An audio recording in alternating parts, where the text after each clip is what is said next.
Hey you totally trendy internet arachnids. You have no idea how many times I did that, unless I do a blooper reel. Jeez, I need to learn to talk straight. Yes, I called you spiders. Sorry. My name is Adam Legitimately Sane Jenkins. That one guy.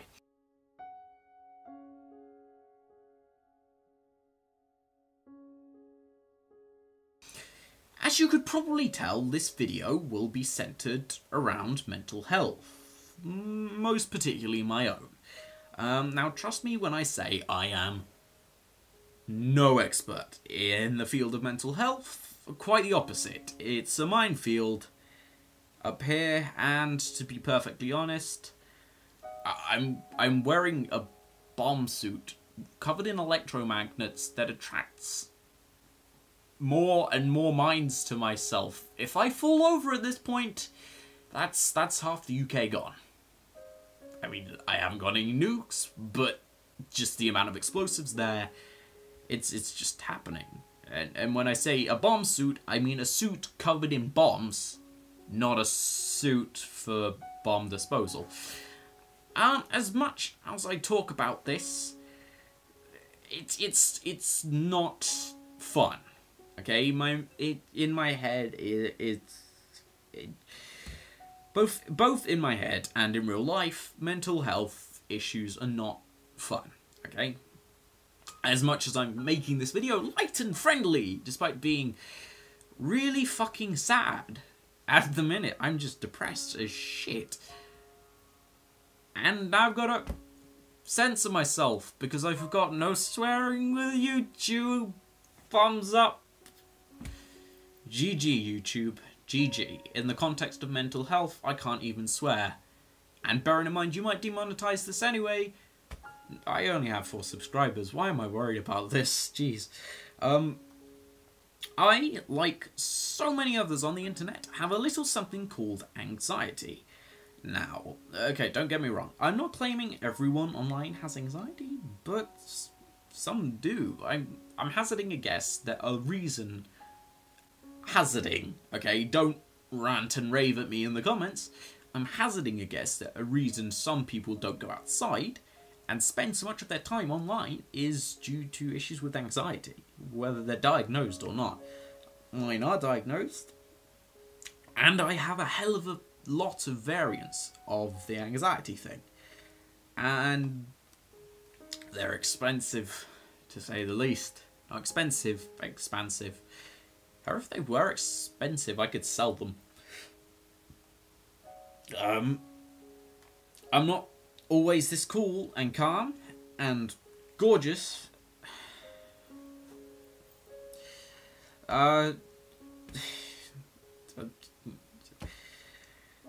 No, for me, my anxiety is this awful feeling that is reminiscent of a shook bottle of Coke. Just fit to burst, and quite frequently, if I don't manage it correctly, it does burst.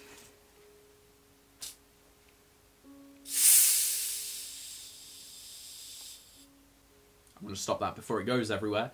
And I have a moderate to severe anxiety attack. This happens a hell of a lot more often than I would like, and it more than often than not, leaves me a crying wreck.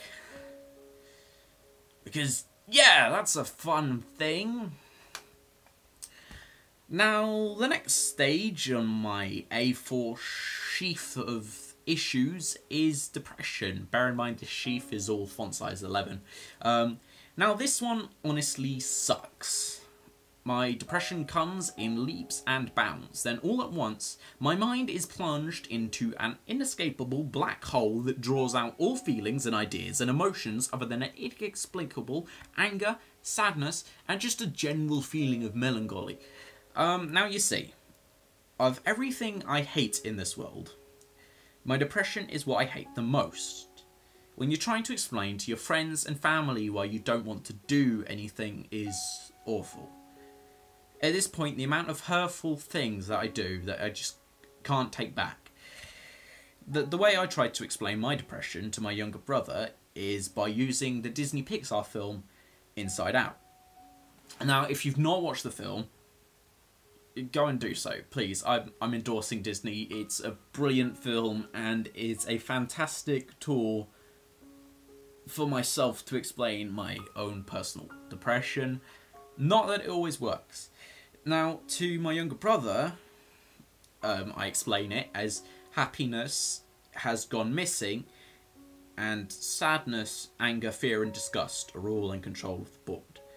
Fear is the prominent controller, anger is always there and frequently makes the other anger issues worse. There's so many more emotions than are seen in Inside Out, but some of those can be explained as culminations of others.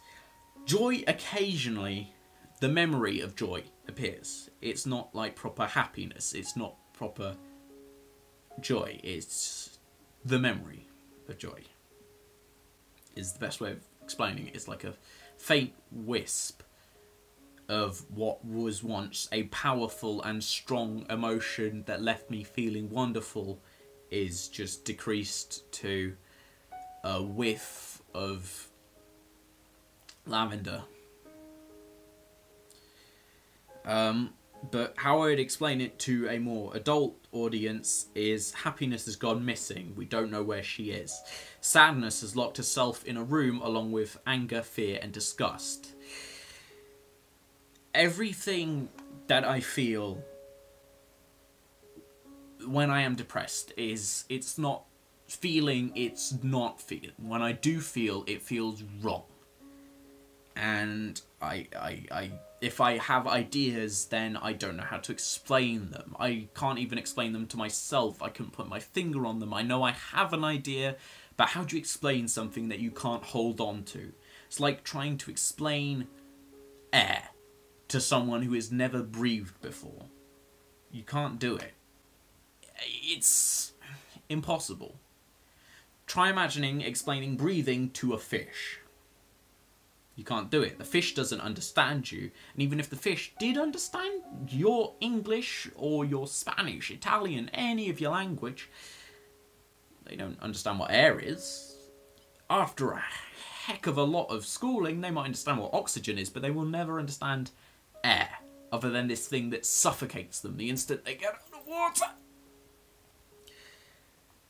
Before I met Shivy, whenever I got to a point, I would self-harm. Now, I hate that I did this, but it was just a way of feeling something, and it seemed real. It would always be at the point in my depression that I felt so utterly miserable that I just wanted to not feel miserable. I didn't care whether I felt angry at myself or anything, but at that point it was like falling into a pit of misery and no one is there with a rope or a ladder. The only way to get yourself out is by seeing the brightest of colours that you can imagine, which so often got darker. Sufficient to say that my method of self-harm was not ice or something that doesn't leave a mark, and the scars that I have are liable to be there for a long time. Dear Lord, I've just realised how depressing talking about depression is. Let's move on to something a little bit brighter. Ah, my eyes. So, I'm going to be talking to you now about what I consider to be my greatest assets, mental difference-wise. I have sensory processing disorder and synesthesia. I don't, honestly, how do you pronounce that? These two walk hand in hand throughout the fields of my mind. There's more than one field. Don't constrict yourself, guys and gals. Have a whole orchard. And a sheep field. And a grape field. And a pear field. Just fields. Got a horse field up there, that's pretty fun. Not that I'm a brony. No bronies. Unless you're a brony. Then it's cool. Anyway, so, through my imagination creation space, which is, of course, my brain place. My sensory processing disorder is both great and awful. The great side of it is it allows a greater base for my synesthesia to jump off of it. The awful side of it is that it often provides a greater landing for my synesthesia, which means when it hits it, it hurts a lot. It's a very jarring experience that causes your whole brain to go, ah! Not fun. Fun at the same time, I mean, just thing. And in terms of the synesthesia, it's so difficult to explain, I'm just going to do a separate video for it. Because it's so interesting that I want to do it justice. And I want to get some help doing the video. If you know anything about it, then I'd appreciate a helping hand. So, Katie Morton, you know who you are. I'm tweeting this to you. Anyway, just words. There will be a full video in future about the satisfying subtleties of synesthesia. See? Words. I don't even know if there's a correct name for the next thing, but I frequently swing between having a high and a relatively low IQ. This is legitimately annoying, that my level of functioning changes frequently. I go from having a high IQ at the tippity top level of 173 to what I consider low, which is all the way down at 134 to 138. Now don't get me wrong, that's not necessarily a low IQ. In fact, for many people that's a high IQ. But still, if you're going from up there at 173, and then you suddenly find that your quotient for intelligence is a wee bit low off the mark, it's a bit difficult. I mean, it does drop to what I often refer to as a rock, where I can't process anything. And fluctuation is what makes it more irritating. Being able to vocalise the intrinsic complexities of life as we know it, to being unable to comprehend my own perceptual outlook on life. I dare you to say that 3 times backwards whilst drunk to the tune of Looney Tunes.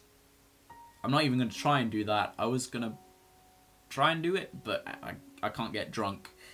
I don't even remember what the Looney Tunes tune is, and just thing. Don't forget the ADD, attention deficit disorder. I did because I lost attention whilst doing this. This is the 8th time. I wrote this a bit weird. This is the 8th time I've sat down to write this, although this is the first time I've sat down to record it. I don't know, it doesn't say that, but it's just a bit difficult to do, because I wrote it as though it was a blog on that bit, and that's bad. Not to mention the amount of time I've spent standing up and doing it, and all manner of things, because writing is super happy, funny, trucking duck time. I could continue for another 15 to 20 minutes about my various other mental ailments, but I reserve the right to do videos on each of those individually. Expect one on autism spectrum disorder and synesthesia, which I've already mentioned. Thank you, lovely lackadaisical loons, for watching this video to its conclusion, if you're still here. If not, then how are you hearing this? I thought I was the one with voices in my head. Anyway, I'll see you all later, and yeah, earlier I was manic, so I did bad things to my hair. See you all later. Bye!